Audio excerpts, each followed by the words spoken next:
All right, good morning, everyone. It's time for the headphones.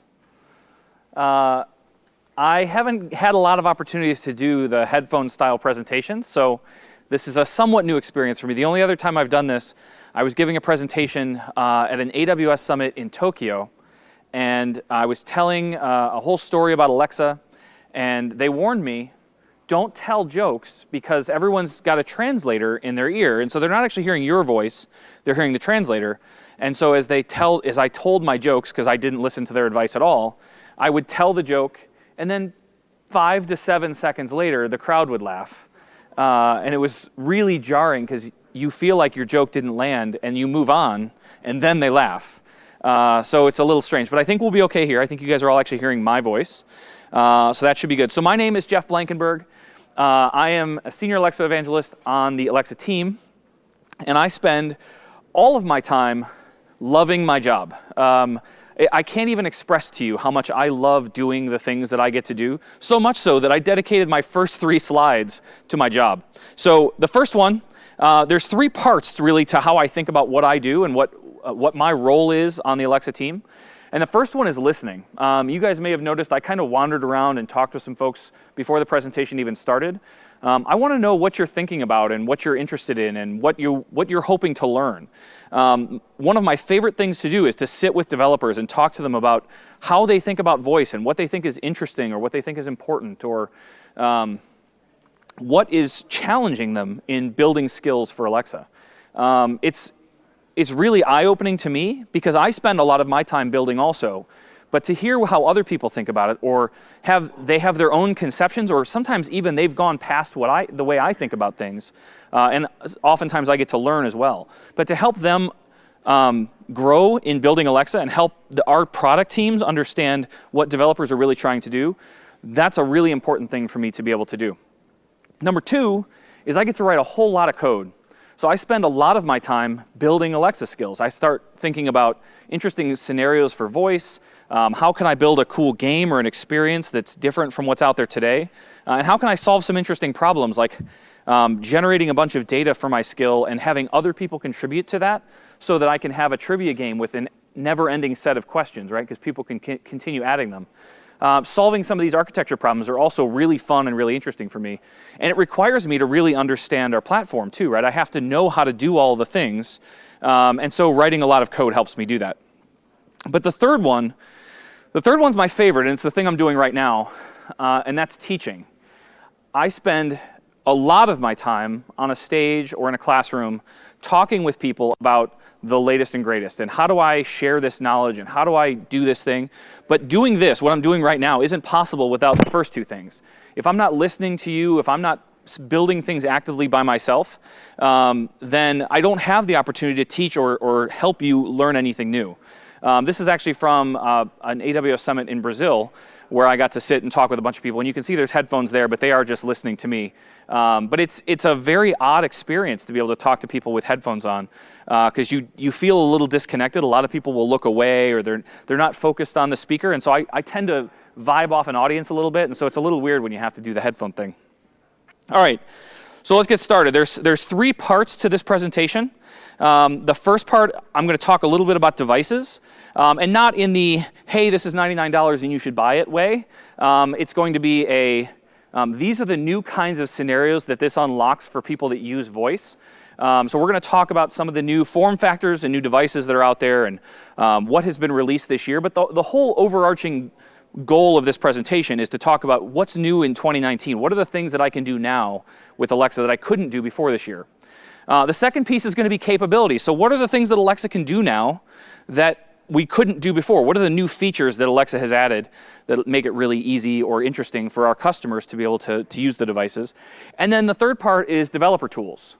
And we'll talk a lot about what are the new cool things that we can do as developers, what are the things that we should be taking advantage of as we build Alexa skills.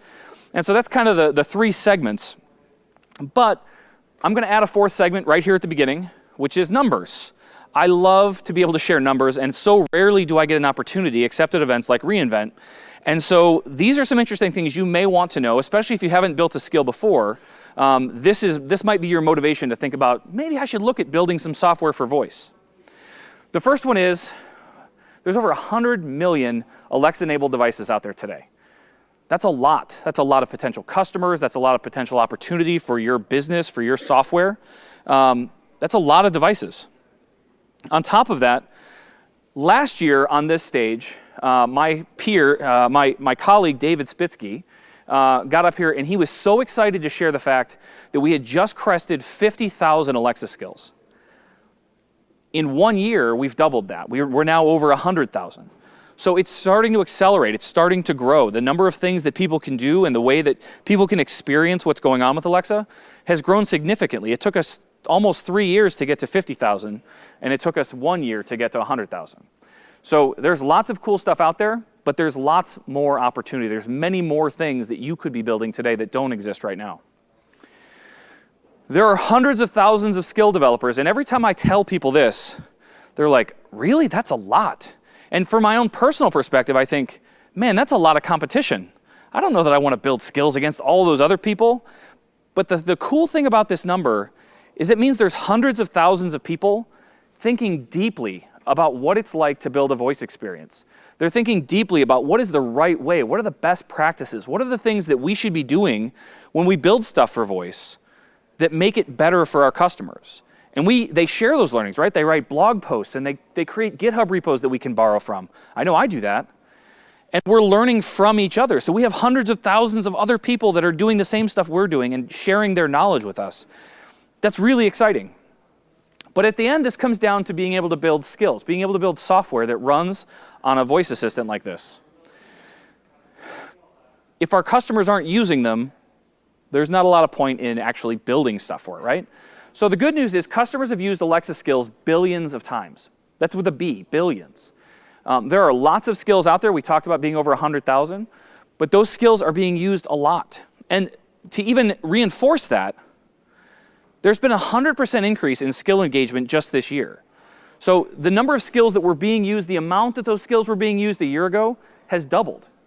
Right? So people are really starting to take advantage of the fact that they can order pizzas and an Uber or get great recipes from the Food Network. All of these kinds of things are awesome, awesome opportunities for your customers to take advantage of your skills. Okay, so those are my numbers. Now I want to get a little bit into devices. Lots of new devices this year. This isn't even all of them. But I want to talk specifically about form factor because I think this is the really important story to be told. Again, I'm not here to sell devices, although if you want to buy them, I'm happy to let you do that. But the point of the conversation here is for developers. We're talking about things we could build and the ways that we could build them. So the first one I want to talk about is the Echo Buds. You can see she's wearing headphones here. They look like this. I have a set in my pocket. This is the little charging case that they come in. These are kind of hard to demo to a large audience, but this is the size of the case. That's what they look like. They're smaller in real life, I promise. But the idea with these earbuds is that they have noise reduction, right? So you can knock out the outside world. When you're on an airplane, you don't hear all that loud white noise. You don't hear the people or the baby sitting next to you. They're really good headphones. These are in my pocket for a reason. I use them just to get here. But on top of that, they have Alexa built in. And so that means that now, where it used to be when I was in my house, I could talk to Alexa because I had an Echo sitting on the counter. Now I have Alexa everywhere I go, right? So now when I'm walking down the street or I'm walking between office buildings or out for a run, I don't have to just listen to music. I could play games. I could do all sorts of voice-enabled experiences on the go, wherever I happen to be. That's why I think this is really interesting, because it unlocks that kind of mobile experience where now I can say, hey, let's go on a walking tour of New York City, right? Now, it doesn't know your location, but you could say, okay, I want you to start at the corner of 4th and 12th, and I want you to walk north. Now, it's going to take you about 2 minutes to get there, so let me tell you about the buildings that you're going to pass along the way. All right, now you should be at the corner of 3rd and 12th. Now we're going to take a right, and we're going to do this, right? There's lots of those kinds of things that we could build just with having some earbuds that have that experience. The second mobile experience you're going to have, and you can wear these places other than aquariums also, is the frames. I don't know if you guys saw the announcement for these earlier this year, but they look like glasses. I have a pair here. You can see that I just look like Jeff with glasses on. I wore these all day Sunday, and I walked around a bunch of technologists, a lot of people that know I work for Alexa, right? I have t-shirts on that say Alexa all over them. Nobody even asked me, hey, are those the frames? Like, it didn't even come up that I might be wearing the glasses that aren't yet released. So the thing that's cool about them, though, is that they have little speakers right over your ears. It again provides that kind of mobile experience, but it's different from the Buds in that with the Buds, I'm closing the world off, right? I'm sealing my ears shut with some earbuds, and I'm having my own personal private experience. And then every once in a while, I might look like a crazy person when I'm like, Alexa, next song, right? Or something like that. Actually, we should probably mute that device. But by doing those things out loud, as I've been walking, I'm staying at the Cosmopolitan. I've had a lot of activities in the ARIA, and I have this 15 or 20-minute walk between the facilities. And what I found is that every once in a while, I'm waiting for a clearance. I'm waiting for people to not be around. Then I'm like, Alexa, next, right? I'm moving on to the next song. But I'm very conscious of the fact that they can't hear me, but I'm still speaking out loud. With the glasses, it's still kind of the same thing, except that I haven't plugged my ears, so I still hear everything around me. I can still have music, and it's not obnoxious. It's not music that's blaring everywhere around me. It's just music that I hear at a volume that's comfortable for me to be able to listen to. So I can be listening to things and still be very aware of the environment around me, but it still unlocks that mobile experience, right? It still allows me to go places and still have Alexa available to me easily without having to pull out my phone or something like that. Okay, the next one, which I'm sure someone has noticed already is on my hand, is the Echo Loop. This is another device that, again, enables that mobile experience. These are all new. These are all things that are brand new to the idea of Alexa. But I have a ring on my hand, right? And this ring has a button on the bottom that I can click. And so I can just tap the button and I can say, Alexa, what's the weather outside today, or whatever? What's the pollen count? What gate should I be at the airport? Those kinds of things can all be unlocked with just having a ring on. Now, the ring and the frames and the Buds, they all travel through my phone. They're using my phone as the internet connection. They're using Alexa on the phone. So in all of these cases, I have all of the connectivity, all of the things that I would normally expect to have, but I don't have to pull my phone out of my pocket and look at a screen and open an app and do all that stuff. I have it right here on my hand. So those are the mobile experiences. This is what the ring looks like. The last one that I want to show that relates to mobility is the Echo Auto. This was announced last year, but it was generally available to everyone this year. And you can see the small blue light that's on the dashboard there. The thing that's different about this one, that's different from the others, is that it actually has geolocation data. So with this ring, I can't say, where's the nearest Starbucks? I would have to say, where are the Starbucks in Las Vegas, or something like that. But with the Echo Auto, I can say, find the nearest gas station. Or if you're into that sort of thing, like, where's the nearest Taco Bell, right? There's a very divided feeling about Taco Bell, I found. There's some people that are like, that sounds great, I'm going right after this session. And there's other people that are like, ugh, I'm in the first camp. But the idea here is that I have an Alexa device in my car, right? There's lots of great games and fun things you can do, podcasts, all the stuff you would normally think of.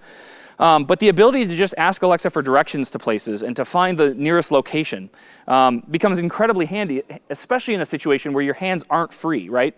You need to be able to hold onto the wheel. And I know not all of us all the time hold onto the wheel with two hands. You need to be able to hold a Coke, right? Hopefully not your phone. Okay, so we have the Echo Auto. It's much smaller than this. It's a small device. And in fact, I drive a Jeep Wrangler. I feel like they built a spot in the Jeep Wrangler specifically for this device. This is my actual car. That's my actual knee on the left-hand side.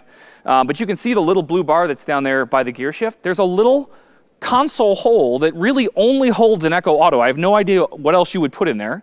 Maybe your wallet. And then there's a USB port. You can see I have a little 6-inch cable that runs to it. But it hears me very well. It's easily accessible, but it's not in the way. And I use it a ton. I think it's great. Even though I have CarPlay and other things built into my car, I find that a lot of the things that I want to do are built right into Alexa. All right, we're done talking about the mobile experiences and the things that can happen there. I want to talk about a couple of devices I have up here just because they're different and unique. The first one is the Echo Input. That's this one. It plugs right into a wall. And if you buy it internationally, it has a different plug on the back for your location. But the cool thing about it is that it has a USB port on the bottom. So if you plug this into your kitchen or your bathroom or whatever, the places I generally see it, because you don't want to have your Echo, something like this, sitting on your bathroom counter. It gets gross there. There's all sorts of bottles of things. My wife has 15 bottles of, I don't know what's in the bottles. I know she looks lovely when she's done using them, but I don't know what they're all for. But all of that stuff is scattered across your sink, and there's water and everything else, so you don't necessarily want a device with a cord and everything sitting on your counter. This just plugs right into the outlet that's above your sink, and this is a great way to have Alexa in your bathroom or whatever, or in this case, your workroom. But the USB port on the bottom is interesting because you could charge your phone off of it, which is nice and convenient, but you could also plug in one of the accessories that's available for it. There's a night light, so imagine you plug this in like a hallway. You could just plug a night light in and it's on when it's needed. But then there's also a motion sensor. And the motion sensor allows you to build routines to say, when the motion sensor detects motion, do something. And if you guys haven't played with routines with Alexa, it basically allows you to do anything you could do with a smart home. So I could have a light turn on, I could have Alexa say something, I could have it play a song. Anything you could do with your smart home, you could control with a routine. And so the motion sensor allows that routine to kick off. So these are additional accessories. They cost $10 or $15, I think, and you can plug them right into the bottom of the device. Super cool, and the nice thing about this is that it's super cheap, right? This is $25 at full price, and I think around this time of year it's probably even lower. The next one is the Echo Glow. This isn't actually an Alexa device, but it's a super cool nightlight. I have one of these in my son's room, and he has started to build all sorts of cool routines. So he has a thing, I've seen some other people do this too, I think he found it on the internet.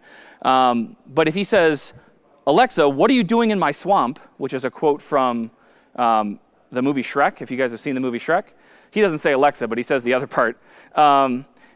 His light turns green, and it starts playing I'm a Believer by Smash Mouth, which is kind of funny to do, right? He thought that was a clever way to mess around with Alexa. But you can tap it, you can set it into campfire mode, and it does a bunch of other kind of like there's a disco mode where it's just flashing all sorts of colors. But it's a fun new device that just came out. There's also the Echo Dot with clock, and that's the one that I'm using. I think the clock is probably showing on the front. I didn't actually look. Yeah, so we have this one here that actually has a clock on the face. Now, the thing that's interesting to me about this one isn't that it's an Echo Dot. Like, that's the most common device. It's one of the first ones we've had ever. But what's cool about it to me is that they continue to innovate on devices. They're looking at what the common things that are said to devices. And one of the most common things people use this for is next to their bed or in their bedroom. And they're constantly, as they're getting ready, saying things like, Alexa, what time is it? And then 10 minutes later, Alexa, what time is it now? Because they're getting ready and they're dressed and they want to make sure they catch their bus or get their kids to school on time.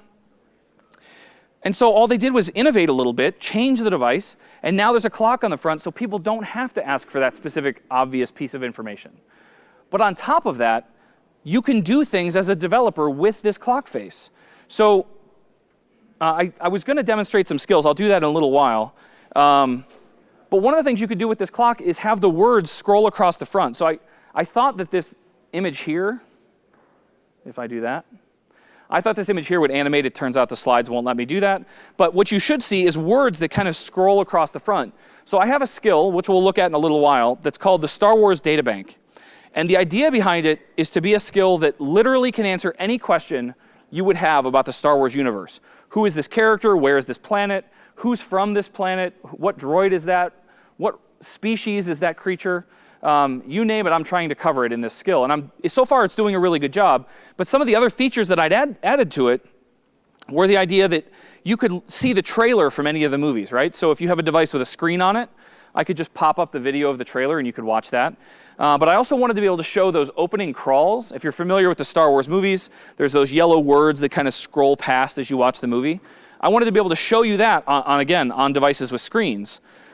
But everything about Alexa has to be voice first. You have to be able to do things with voice initially, and then if you want to add stuff for screens, that's great. So for the voice first experience, I read you the scroll words. So it'll say it's a period of civil war, and it'll start to read the rest of the scroll for you. But on this device, I thought, man, how cool would it be if the words just scrolled across the screen on the front of it, right, as you're watching this. It's a very niche experience, but it's a delightful experience. If you have one of these and you ask for that, and it just happens, I just think that's a neat way to take advantage of the hardware that's there. So there's the Echo here. It comes in new colors. The thing that I really like about this, though, is they continue to improve the speakers. I love having music playing in my home. And you put one of these in any room, and it's plenty. The sound that comes out of this little box is remarkable. But then there's this guy. This is the Echo Studio, which came out this year. It has a subwoofer built into it. I have never owned a better speaker than that, and it's absolutely amazing. I put it in my house, and I called my family in, and we're big fans of Broadway. And so I started playing the soundtrack from the Broadway musical Beetlejuice. I don't know if anybody's actually seen that, but it's fantastic. And it just played the very first song, and there's like this somber chorus that comes in, and then it's really loud music, and it's chaotic, if you can imagine Beetlejuice. And it was so much. We had the volume turned up, and it was overwhelming how much sound was coming out of this little device. So these are, again, just really great speakers, but they also happen to have Alexa in them. Okay, so I'm done talking about devices. We've talked about some form factors and some cool things that we can do with these things. But now I want to talk about capabilities and get into what we're really thinking about. What are the things that customers are now able to do?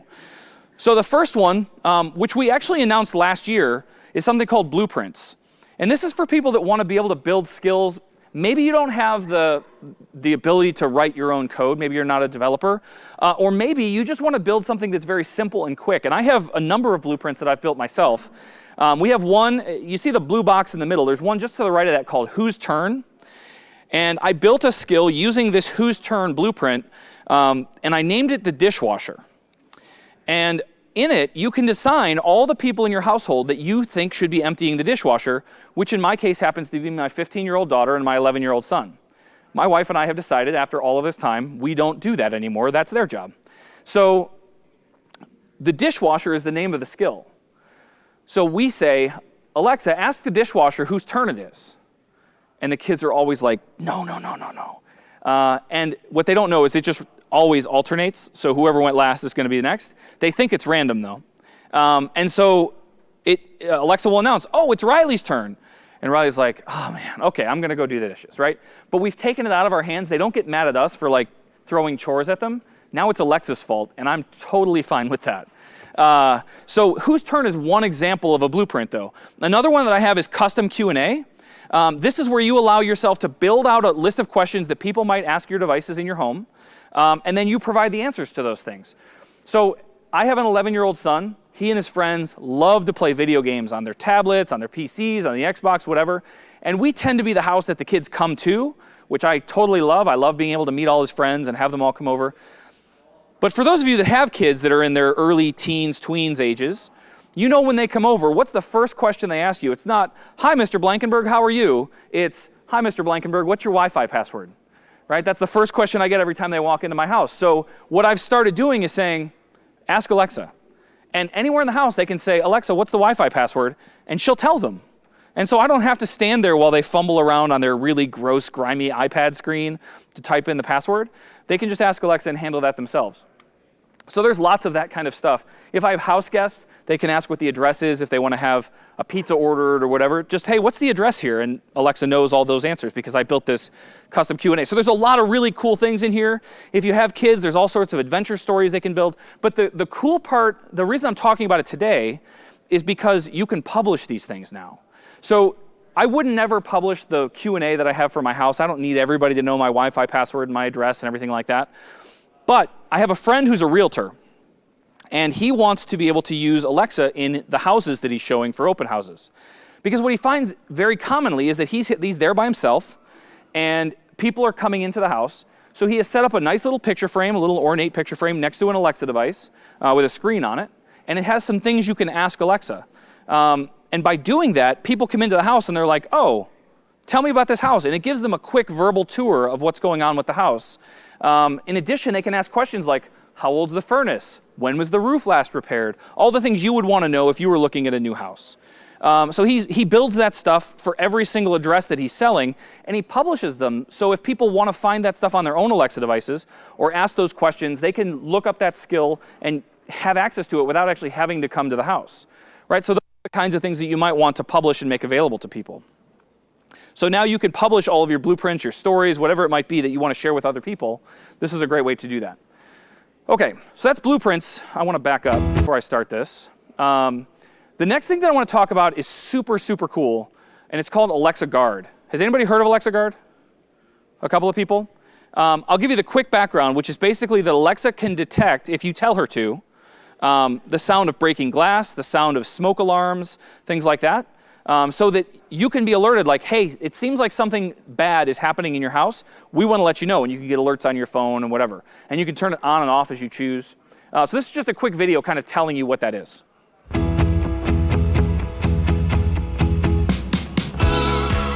Guard is a new Alexa feature that helps you keep your home and family safe. When you leave, set Guard to away mode by saying, "Alexa, I'm leaving." Once in away mode, your Echo device can detect the sounds of smoke alarms, carbon monoxide alarms, and glass breaking. If one of these sounds is detected, Alexa can let you know with a smart alert via a phone notification. You can listen to a 10-second audio clip of the detected sound in the Alexa app, or drop in on your Echo remotely to investigate what's happening in your home. Guard works with security systems from Ring and ADT. Alexa can arm your system when you set Guard to away mode. And with professional monitoring, you can forward smart alerts to your security service provider. If you have connected smart lights, Alexa can control them when Guard is in away mode to make it look like someone's home. To set up Guard, open the latest version of the Alexa app on your mobile device, go to Settings, and select Guard. From there, follow the simple step-by-step instructions. Next time you head out, tell Alexa you're leaving to put her on guard. All right, so that's Guard. It's a super cool feature that makes your devices even more useful, right? Especially when you tie it into maybe a security system you already have, or smart home devices, light bulbs or switches, so you can turn lights on and off when you're gone. It's a good way to just indicate to people that, like, I'm paying attention, I know what's going on in my house. Another cool thing, and this is always one of those ones that when I brought this up, I was like, I'm going to talk about Alexa Answers during the presentation. People are like, really? That's a thing you're going to talk about? I love this. The idea behind Alexa Answers, and how many of you have an Alexa device at home? Awesome. Secret for everybody, if you didn't raise your hand, if you think you don't have an Alexa device, you're wrong. There's an Alexa app. The Amazon.com app has Alexa built into it. The Amazon Music app has Alexa built into it. So you have an Alexa device probably in your pocket. But if you're not using it, that's okay. When you talk to Alexa, sometimes you'll ask random questions like, when was some random celebrity born? Or a good example is this one that I answered. Do eagles fly south? I actually didn't know the answer to this, right? But this is something that you might ask Alexa. My kids do it all the time. They'll ask all sorts of crazy questions. And sometimes, I hate to admit this, but sometimes Alexa doesn't know the answer. And she'll say something like, I'm sorry, I don't know that. What Alexa Answers, which is this website, enables all of us to do is to write those answers for Alexa. So every day when I come into this website, they give me 3 questions that have recently been asked to Alexa that she didn't know the answer to. And I get bonus points for answering those 3. But then I can go as deep as I want in many different categories. Let's say I'm an expert on video games. I could go into the video games category and I could dig through and be like, oh, I know the answer to that, and type it out. I know the answer to that, and type it out. And then instead of Alexa saying, I'm sorry, I don't know that, what she'll say next time is, oh, it looks like another Alexa user has answered this question for you. Here's what they have to say. And it shares the answer with the people that are asking those questions, right? So it's a crowdsourced database of knowledge that allows us to have short, simple answers. I think you get 300 characters max. It's not meant to be lengthy. But these answers that you can see here, these are answers that I actually wrote and submitted and that are now available on Alexa. So if you ask Alexa for these questions, you might just get my answer. But the whole thing is gamified, right? There's achievements, there's leaderboards, there's all sorts of fun stuff. And so it's kind of cool to participate and play and review other people's answers and do things like that. This is what I do before I open my email every morning, is I go answer those 3 questions just to see what it is. And I find that I learn stuff too. I didn't actually know if eagles fly south. So I had to go do a little research. It took me 30 seconds or whatever. But I went and found out what the real story is, and then I wrote an answer that reflected that. Okay, so Alexa Answers is super cool. I highly recommend it. Now let's talk about some features. This is where I'm going to show a couple of skills because I think this is kind of interesting. So I have 2 skills that I'm going to show you. One is a trivia game. It's called TKO Trivia. And what I want you to get a feel for is all the nonsense that's happening. If you haven't built a skill before, there's a lot that goes into it, thinking about what people say and how you catch their answers and how you respond to all those things. So I'm going to play the trivia game first. We're just going to answer one question just so you can see how that all works. And then I'll do the Star Wars Databank one as well. So you can see what more like an encyclopedia style skill would be like.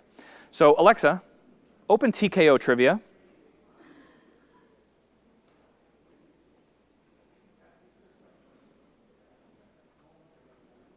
I just realized I can't hear her.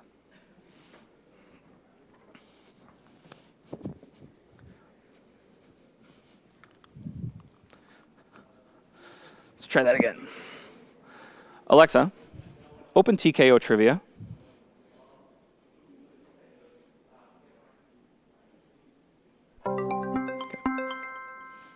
Welcome to TKO Trivia, the trivia game show where you answer difficult questions and win nothing. What would you like to do now? Give me a random question. Here's your question, from the Business World category. In what industry did Andrew Carnegie make his fortune? Does anybody know the answer? Steel? So you'll notice that it's playing some music right now. I'm giving the user 30 seconds to think about their answer. They can always, I'm going to interrupt it here in a second, but after those 30 seconds, she'll make you answer. Alexa, steel.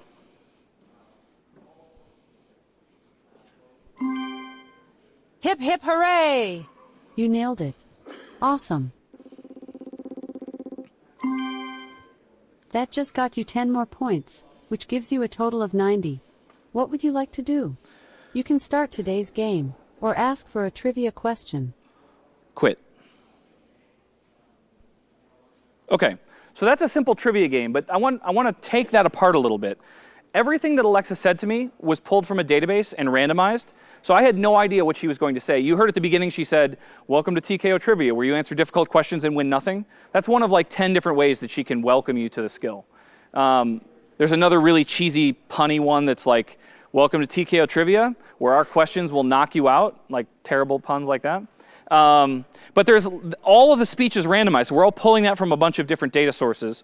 There's also sound effects. You heard there was a dollar sign, like a cash register ching right before we did the Business World question. She exclaimed, hip hip hooray, after you got the question right. Those are called speech cons, and those are ways to get Alexa to say words with more emphasis. There's about 200 different words she can say that way. Lots of different pieces that are pulled together, but it also was able to recognize that I said, give me a random question.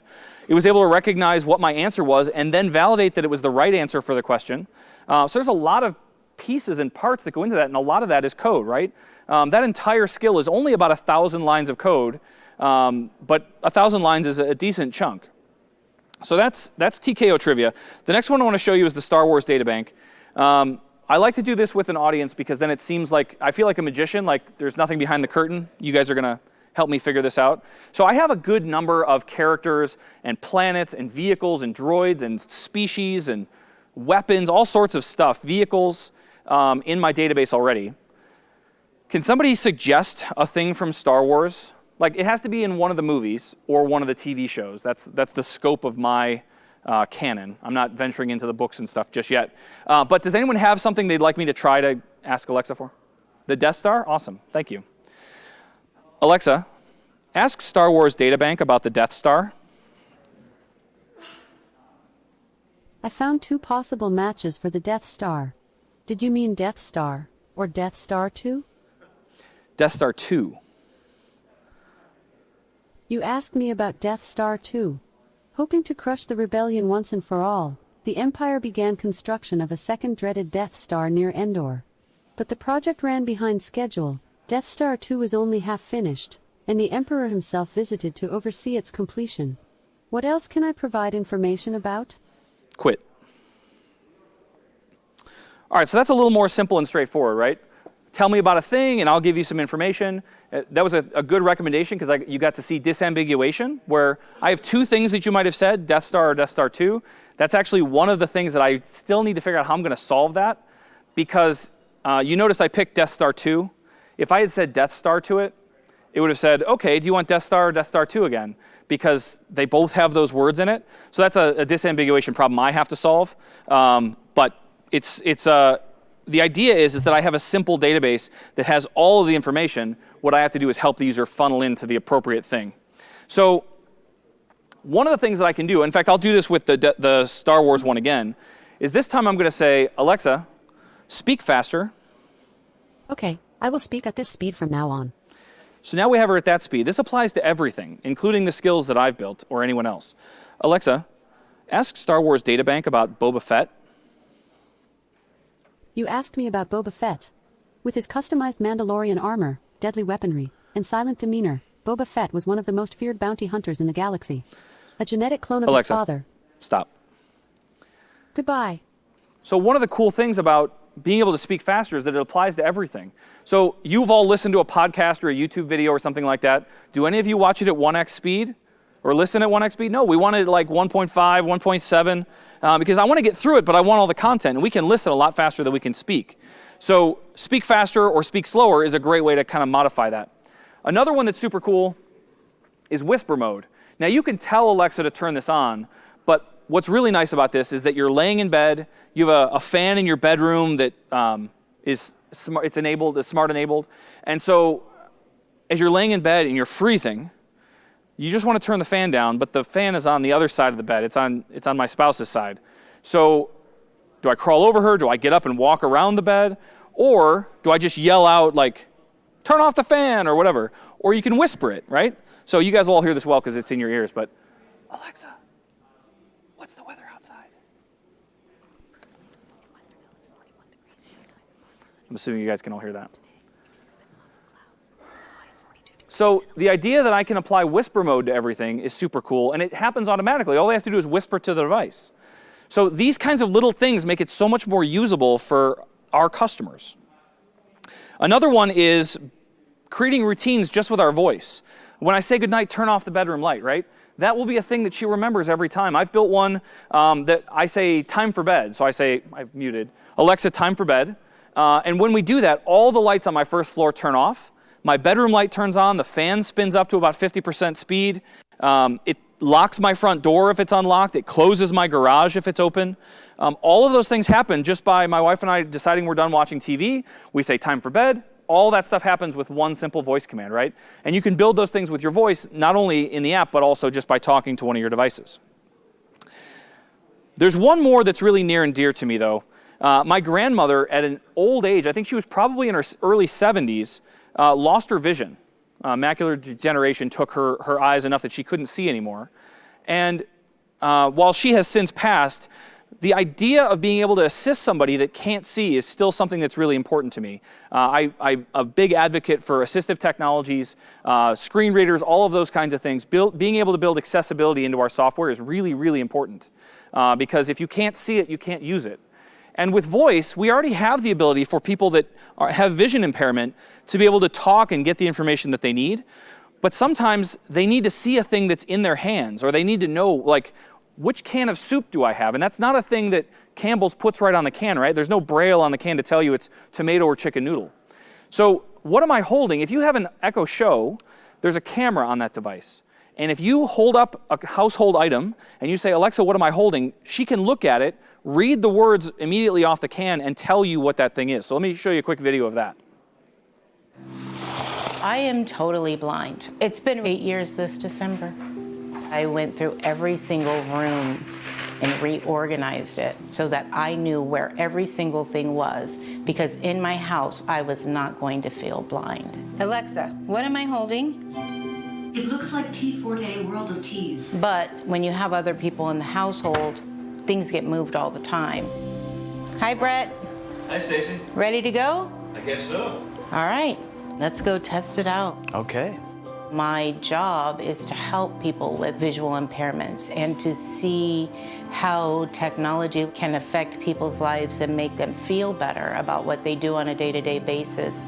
I lost my vision when I was 10 years old. I'm a stay-at-home dad, and I do a lot of cooking, and there's a lot of things I can't see. The whole idea for Show and Tell came about from customer feedback, actually.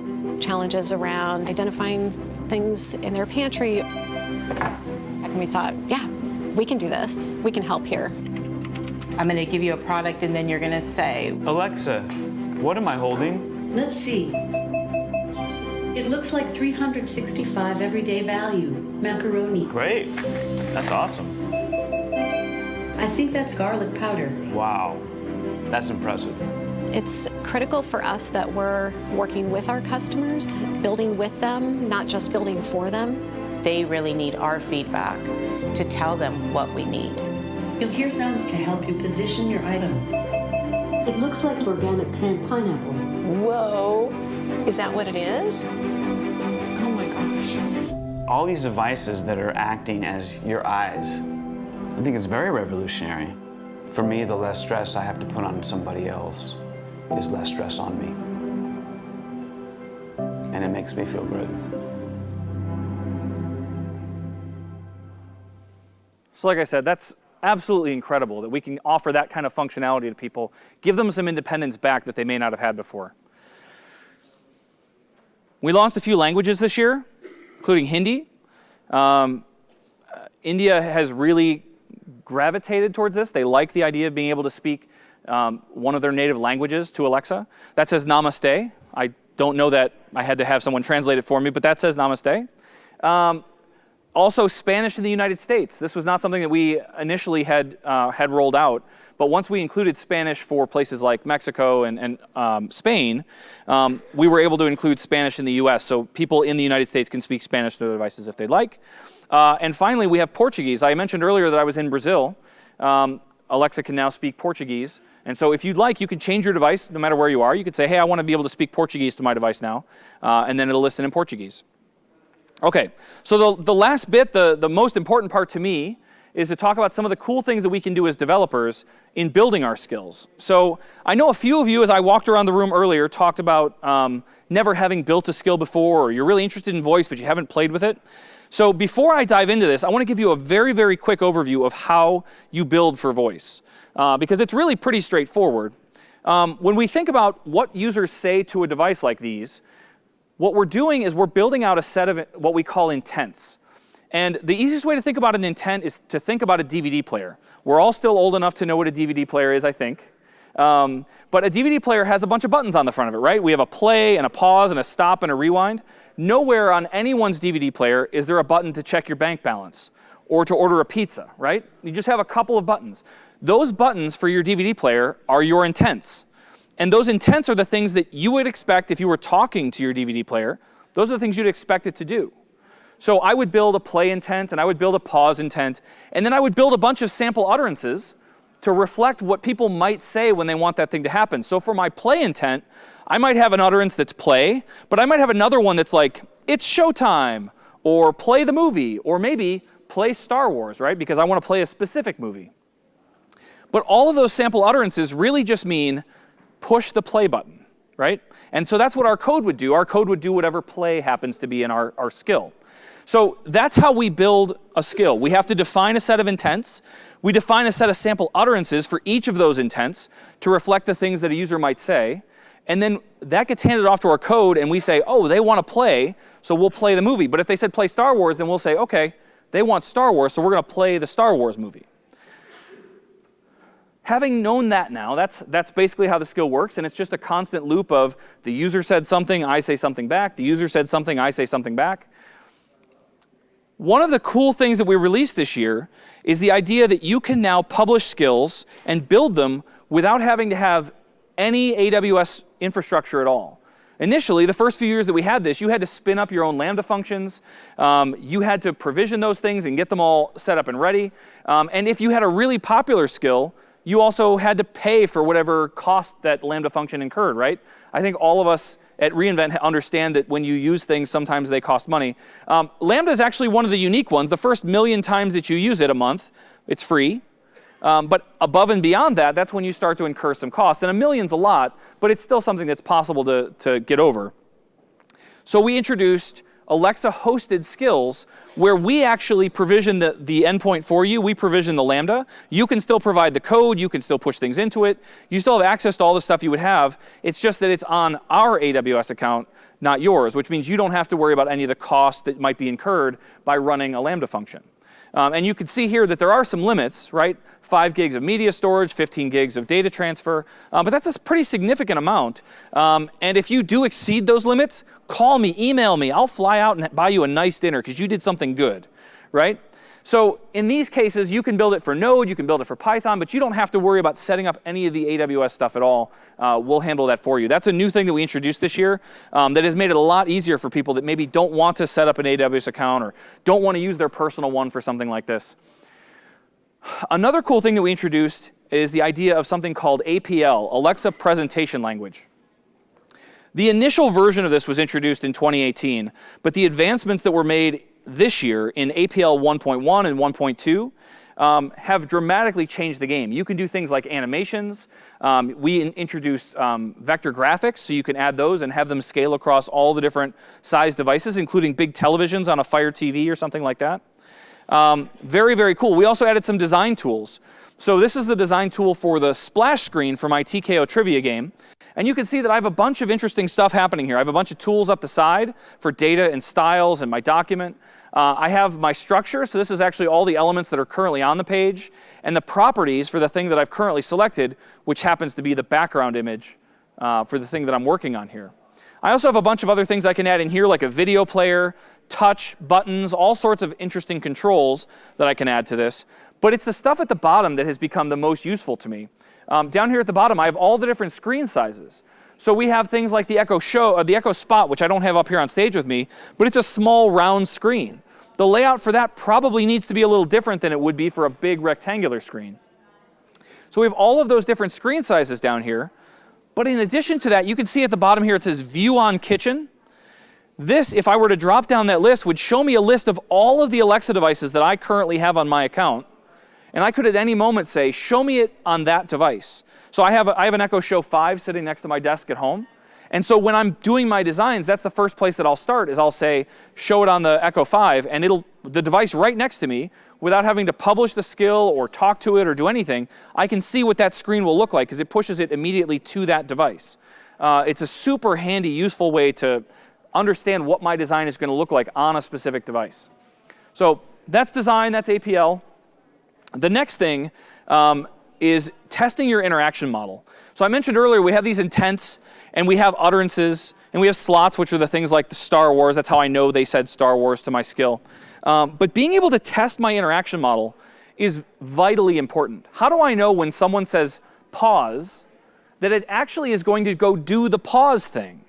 Right? How do I know when they say it's showtime that it's actually going to hit the right intent, except having faith, right? Which is not enough for us as developers. We want to know that it's going to work. That's why we write unit tests. That's why we do all of these things.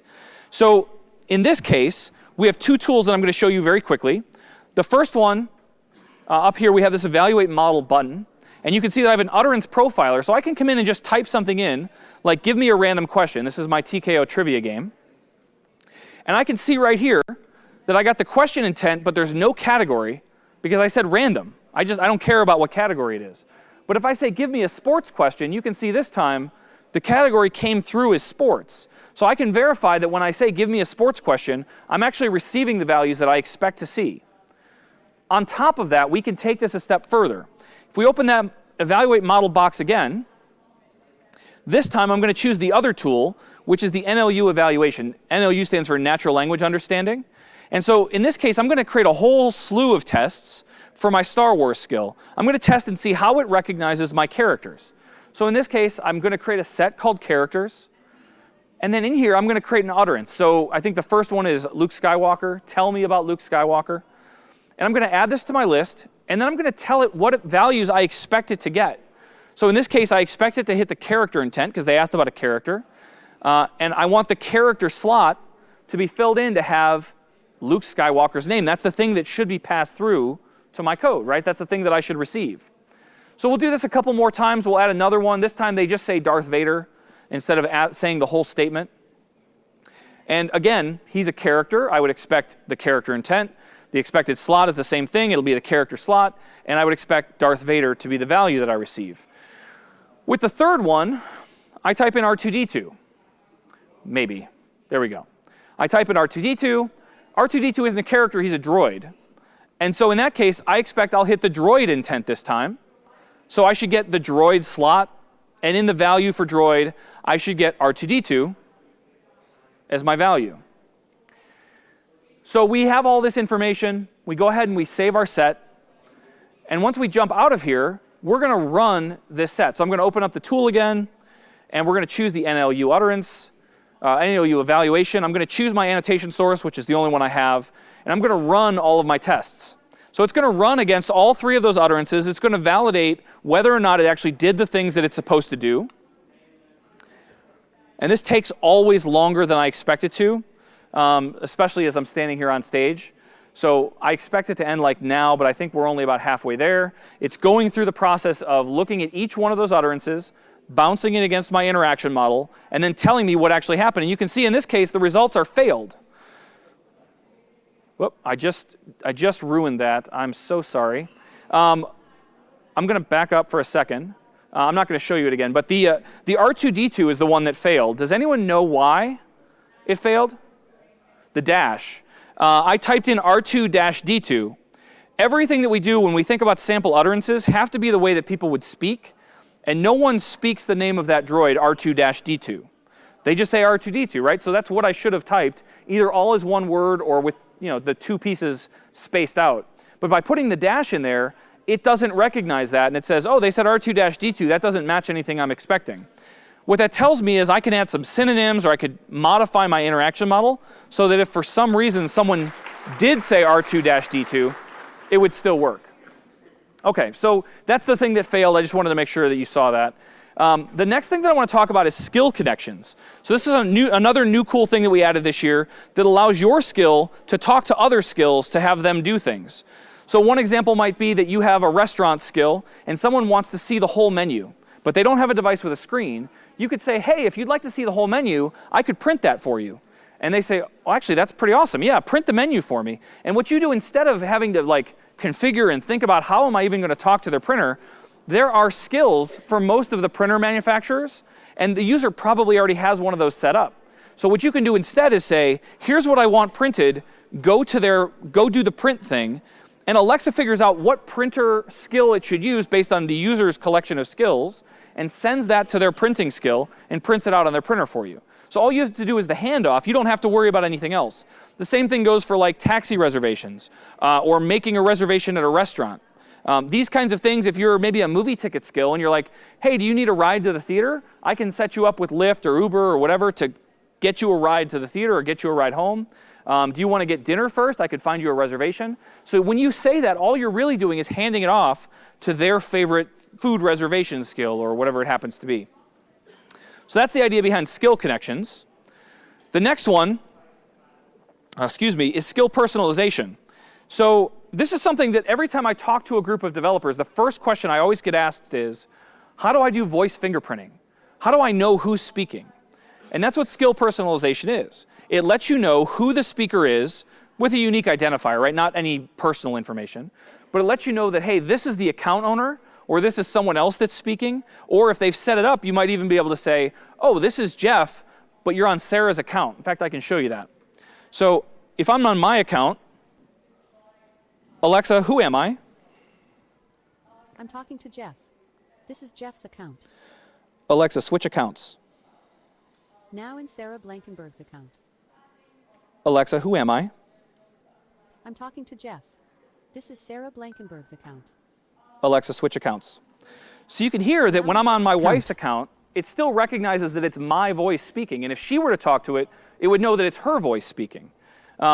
What's really cool about this is that when I say, Alexa, play my music, oh, I didn't want to do that. Alexa, stop. Jeff Station from Jeff's Apple Music. Alexa, stop.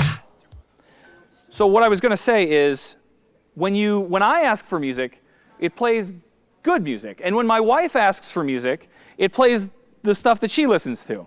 And so it's really nice because it's that skill personalization experience, right? So the same thing could happen here. If you were building a skill maybe for a bank, you might say, oh, I only want to work with the account holder. So if it's my voice, it'll tell me my bank balance, it'll let me transfer money, pay bills, do whatever. But if my son comes over and says, give me $100, it's going to be like, I'm sorry, you're not Jeff, you're not authorized to do this, right? Just by using voices. Okay. So that's skill personalization. This is one that is near and dear to my heart.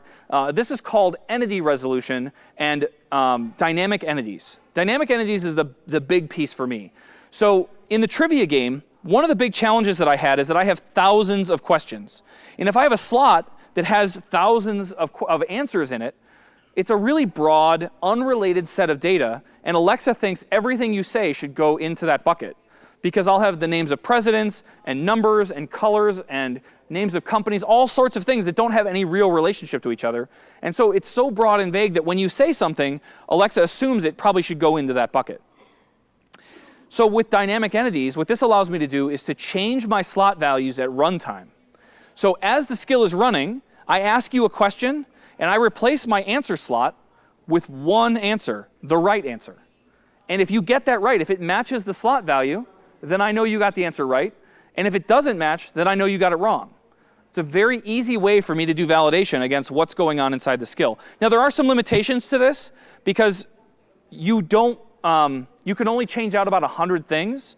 So you can't push 10,000 values in. But if you're building a skill for a restaurant, maybe someone says, hey, I want breakfast. Maybe let's call it the McDonald's skill, right?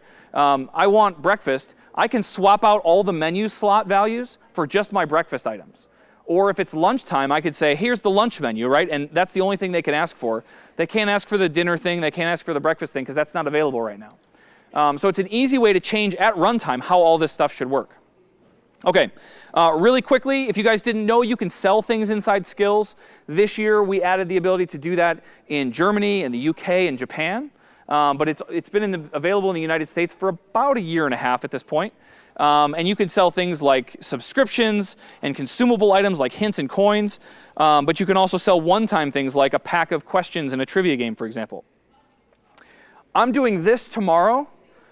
If you haven't done a lot with Alexa, I wouldn't recommend it. I actually got to help write this exam. But there's an AWS certification for Alexa skill building. And I have not yet taken the test, even though I helped write it. But I will be taking it tomorrow morning at 9 a.m. So hopefully tomorrow I'll get to go to the certification lounge. Has anybody had an opportunity to go to the certification lounge? Is it worth it? Am I going to go see some awesome stuff? Because they won't let me in right now.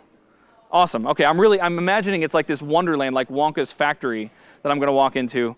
But I still have to pass the test, so we'll see how that goes. But there is a certification exam. And then finally, there's one last tool that I want to show you, which is Skill Flow Builder. This is a downloadable app that you can run on your machine, PC or Mac, and it allows you to build skills visually. So you can come in and build a tree structure like this. You can, on the right-hand side, you can say, hey, when they get to this point, say this thing. And then you can see at the quick actions at the bottom, I'm expecting either a yes or a no answer. So if they say yes, go to this part of the tree. If they say no, go to this part of the tree, right? And so I can quickly navigate the user through whatever they're trying to do. And I can navigate them across tree branches or whatever I'd like to do. You can see a zoom in here. I can also say things like, show this on the screen if they have a screen. Or say this thing. Or if I need to reprompt them because they didn't respond, here's what I should say.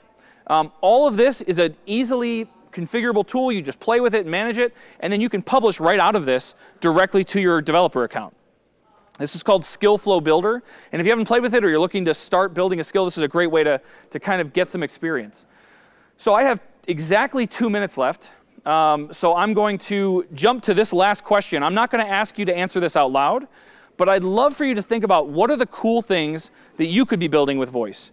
I challenge everybody that I meet, whether they're technical or a developer or not, to think about what are the things that you do every day that you have to pull your phone out of your pocket, jump into an app, tap a few buttons, especially if it takes more than 3 clicks to get there. You should probably think about enabling that either for your business or for your own utility. Building stuff for voice is super easy. It's crazy to think how easy it is to just walk through your house and be like, Alexa, turn the temperature down, or close the windows, or what's my bank balance, or order a pizza. Those kinds of things are becoming more and more natural, and it's so cool to see what problems people are thinking about and how they might think about solving them. So I'm really interested. I'd be happy to talk with any of you after if you have questions or just want to introduce yourself. I'd love to do that. I have to mention the certification exam one more time, but I want to make sure that I say thank you. This is my Twitter handle. This is my LinkedIn. This is my Twitch channel. This is everything. If you want to find me online, it's at Jeff Blankenberg. You can try to send me an email, but Amazon email is a waterfall. But everything I've ever received as a direct message on Twitter or any other social network, I've read all of them. I've replied to all of them. So if you're trying to get a hold of me, I would definitely recommend that. It's much easier. But I'm happy to answer any of your questions. How do I get started? Where should I go? Please reach out. I'm here to help. So whatever I can do, I really appreciate it. So with 28 seconds left, thank you, everyone.